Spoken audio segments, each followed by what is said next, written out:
The Nigerian government is owing Kenya 120 million for kidnapping Nnamdi Kanu. I repeat, the Nigerian government is owing Kenya 120 million naira for kidnapping Nnamdi Kanu.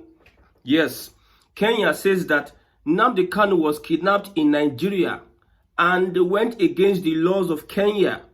The Nigerian government violated the constitution of Kenya and kidnapped Nnamdi Kanu. So Buhari and co, they should come and tell us what happened, how they were able to bring Nnamdi Kanu from Kenya into Nigeria. In the courts, they asked DSS, how did Nnamdi Kanu come from Kenya into Nigeria? They could not say anything. Now the Kenyan government is asking Nigeria to pay damages. The rights of Nnamdi Kanu was abused. His privacy was abused. He was a British citizen. And when we are saying all these things all this while, that the Nigerian government has no case against Nnamdi Kanu, people think that we don't know what we're saying. So far that they cannot prove how he left Kenya into Nigeria, how he got from Kenya, how he got into Nigeria. There's no case they have against Nnamdi Kanu. So it is clear. See, let us not spill the beans. Let us not expose what is going to happen. Like I said before, something is going to happen. If you have been following me, if you have been following me, I said something is going to happen that will shock everybody. The Fulani should do all they can. If they are able to stop Tinubu 2027, then I don't know what I will say. Nigeria must be restructured. Now, it is left for the Nigerian government to respond. We are waiting for the response of the Nigerian government on this allegation.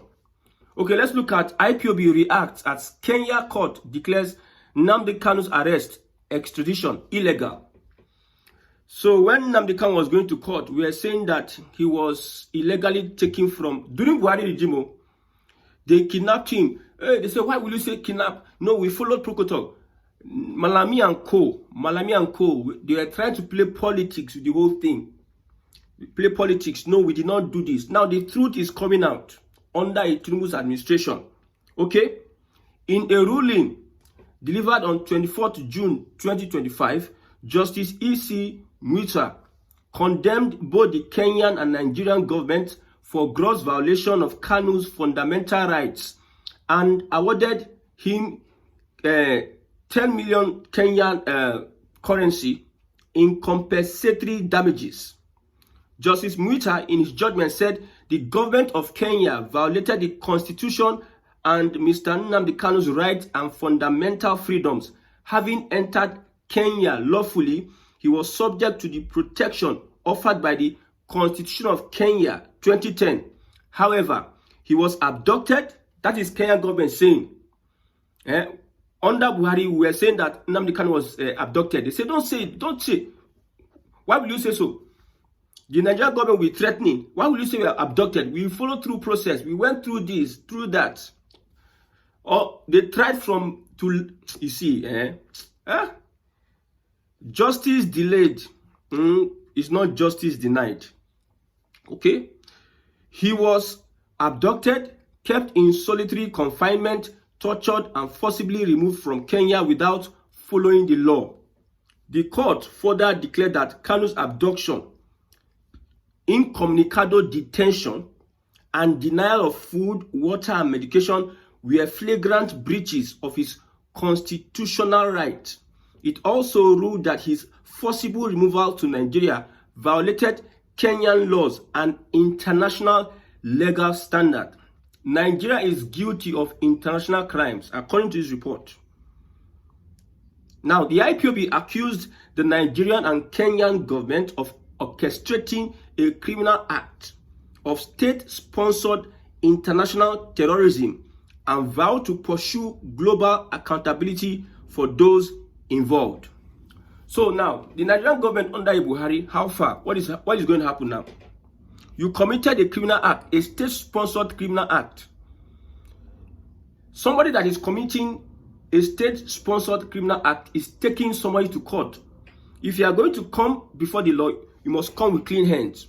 The Nigerian government, their hands are not clean. You are designating a group fighting for the rights of its people. You are designating them a terrorist organization.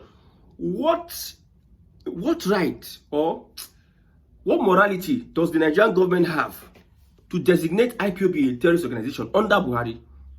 What is the morality? There's nothing. There's no basis for that. The Nigerian government, people were carrying placards. IPOB were protesting civilly, following the law, adhering to the law.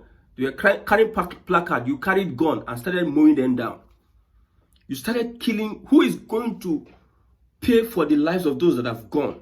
The Nigerian government. Who is going to be responsible and taken to court? But yeah, the same Nigerian government is coming to tell us that this person is wrong. What? The hands of the government is filled with blood of innocent Nigerians, innocent people, innocent human beings. Some people were abducted. We don't know where they are today. Some people are taking, they go and harvest their organs. The same government will now come to court and say this person is a terrorist. What morality does the government have to even call anybody a criminal when the government commits criminal acts on its people, both locally and internationally? What? So when I look at the case, forget people speaking English. Some people were speaking baby grammar. He will rot. He did this one. He did this one. You don't understand the court processes. If the Nigerian government cannot prove, now the evidence is right here. The Nigerian government is wrong. The Nigerian government abducted Nnamdi Kanu. Kenya government confirmed it. All this while, only God knows how much Buhari and Malami and co spent in making sure that they bring Nnamdi Kanu into Nigeria. Like I said before, the Fulani are the people and persons that doesn't want Nnamdi Kanu to come out from prison. I've said this before. They don't want Nigeria to be restructured. They don't want Nigeria to experience development because under this current mere geographical expression, we cannot be developed. The Fulani wants the status quo to remain. We should be massaging Nigeria for their own benefit, while every other person is poor. So if I tell you that a Southerner, the Hausa man, the Middle Beltan, the Ijaw man, the Kalabari man, the Ibibe man, the Ogoja man, they're not worried about whether Nnamdi Kanu is declaring Biafra. They want Nigeria to be restructured. But you see the Fulani, Look at Malami is joining coalition with P2B. We are clapping for them. I told you, you people don't know the President Bola Ahmed Tinubu. You don't know. Now your eyes go clear. He's not a Yoruba man to me. People that are saying he's a Yoruba man, well, it is your opinion. I have the right to my opinion. He's not a Yoruba man to me. That man does extraordinary things when it comes to politicking. When they call evil genius, that is Tinubu. Number one on his mind is for him to complete his 8 years. If the Fulani is running mad, they will play a game that they will not understand. He's playing a politics that they don't understand. Now they are playing a game. So this establishment from Kenya tells you a lot about whether Nnamdi Kanu will be released or not. Shame to Igbo governors, Igbo politicians. Shame to Ohaneze and co. Shame to all of them. Shame. It is a Yoruba government. Look at what the Yoruba government is doing. So if it's left to these Igbo people, they will not even allow Nnamdi Kanu to come out. They will have killed him if it's left to these Igbo people. I don't know. So it is clear. The ground is set. I told you, somebody told me, I'm a journalist, so I can't disclose my info, whatever it is, but I know things will get better. Somebody gave me a close information that this is what is going to happen. And I can tell you categorically that there's good news for restructuring. I'm not telling you about Biafra. There's good news for restructuring. Nigeria to restructure. The Fulani, they will be... the Fulani will be... Fulani in Nigeria. I'm telling you. So those that are thinking that Nnamdi Kanu, I told you that Tinubu will use Nnamdi Kanu to play politics, and this is politics in play. Just look at it. During Buhari regime, Kenyan government no come talk anything. Now where they don't convince Nnamdi Kanu, go through the process. We know that. Go through this process. Go through the normal process. Let them present evidence. We know that you have a case here. So when you are being set free, nobody will come back and take up the case again. If the court set you free, they set you free. So that nobody will come and take up the case again because you have presidential pardon. You understand? So this is what is going to happen, normal case. And they are waiting for the Fulani to blink in Nigeria. If the Fulani blink, they will now change them for them. When you look at Africa today, Nnamdi Kanu, one of the persons, people who don't understand before, now they're going to understand. People waiting say one Nigeria and their paradise. Stay there inside one Nigeria. You are deceiving yourself inside one Nigeria. You see the Southwest now. They are preparing themselves for exit. Look at how they are putting everything in order. Southwest, most organized and industrialized region in Nigeria, followed by the South. You can see how they are running everything, putting everything in order. You think that they don't know what they are doing?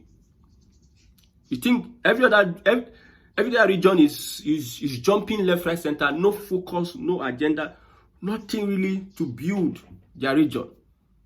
If Nnamdi Kanu is released now, they will release Nnamdi Kanu to a region of saboteurs, to a region of people who are not meant to be in position of power. Nnamdi Kanu. Why is Nnamdi Kanu even popular? It's because he understands the yearnings of the people and he aligns with it. The governors are there. They don't align with the yearning of the people. Everything the people stand for, they stand against it. They work against it. That is just what... So, by 18th of July 2025, expect that this is what I expect.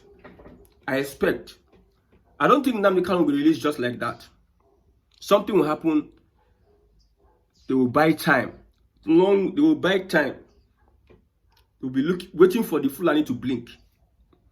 I'm telling you, all these things is being done because a particular region they need to be suppressed in Nigeria. If you don't suppress them in Nigeria, nothing can move on. Nothing. You can see how they are gathering in the coalition. Majority Fulani have taken over the coalition. Atiku Fulani, whoever they are going to in northern Nigeria, who even popular, if not the Fulani. So all the top Fulani politicians, they are in the coalition. All the top Fulani politicians are in the coalition. Now they have left ADA, All Democratic Alliance. They are in ADC now. All of them are in the coalition. Erufai Fulani, we know. Top politicians. Atiku, top politician. Malami, Buhari, they are in the coalition. Forget what Buhari is saying. During the election, did Buhari even... He was just doing as if he did not support a Tinubu. He did not support a Tinubu. But yes, see what is going on today. Almost all of Buhari's boys are in one side. Some people will stay inside the APC to work against the APC. My own is that they should release Nnamdi Kanu. We want Biafra. That is my own. My own is that Nigeria is not designed to succeed. Those people that built the foundation, that did the architecture of Nigeria, they never did it for Nigeria to develop. They programmed Nigeria to become a slave with the natural resources and the mineral resources.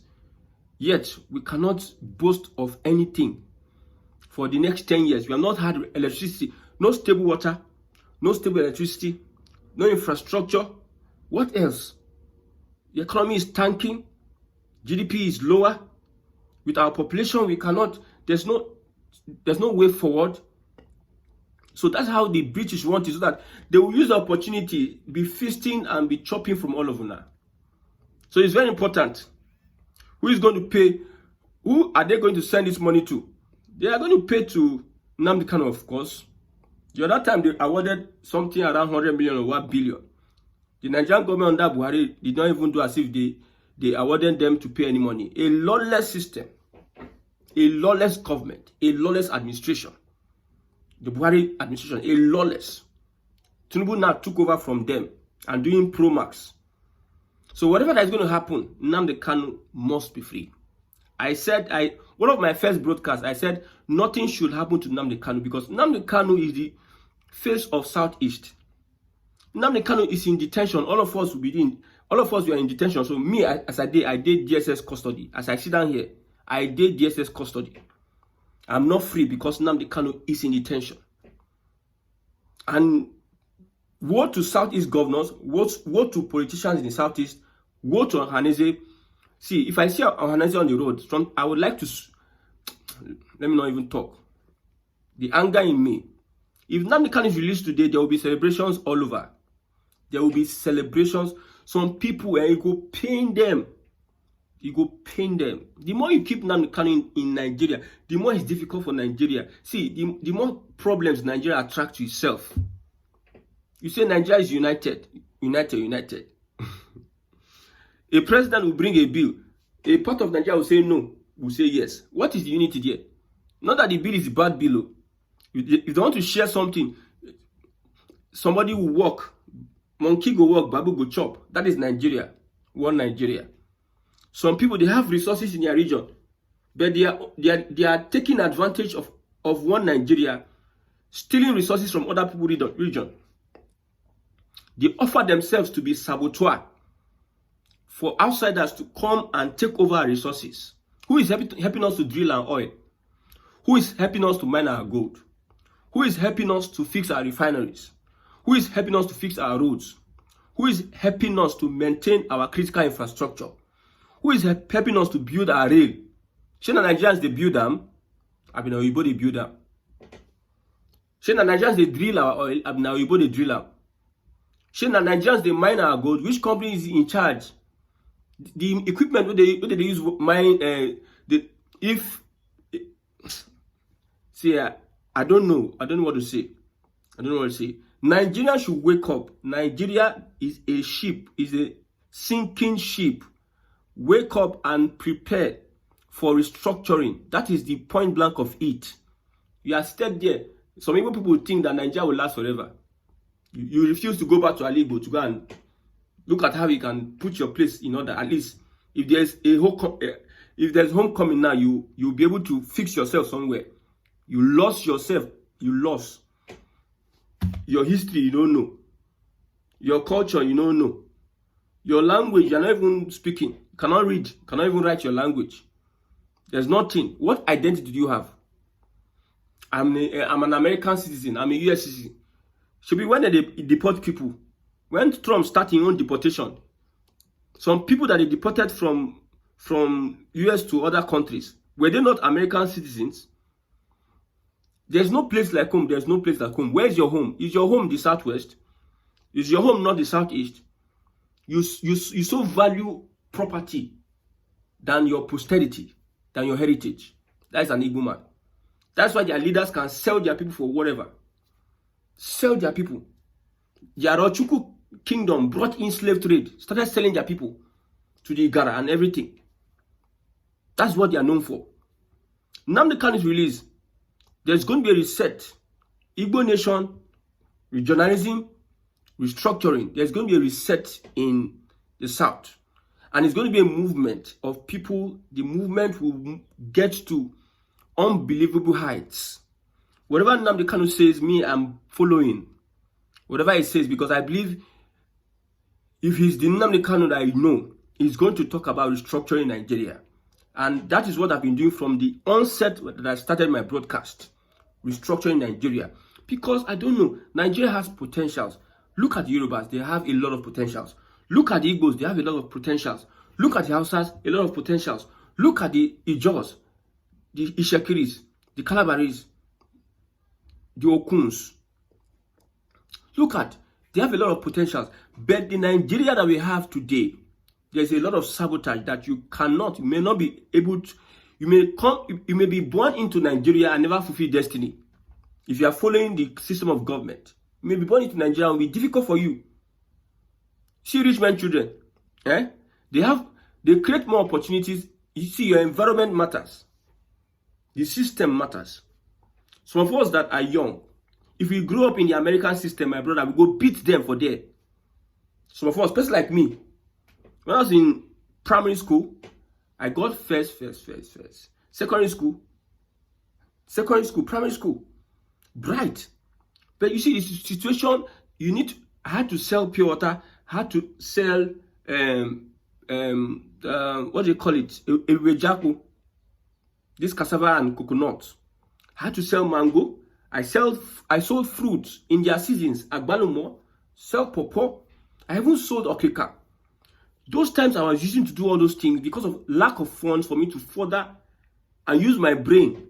I was hot. I was hot too. A hot young man then. Hot. I should have invented one or two or three things. But so many things, the system will set you back. Very few people are lucky to have some people that will guide them into becoming what they are today. So this Nigeria needs to be disembarked so that we can survive. We can achieve destiny. We can achieve our potentials so that there can be future for our young ones. You think it's difficult to restructure Nigeria? Mutual understanding now. Everybody puts a boundary. If you are staying in Nigeria as an Igbo person, you are staying as a foreigner, my brother.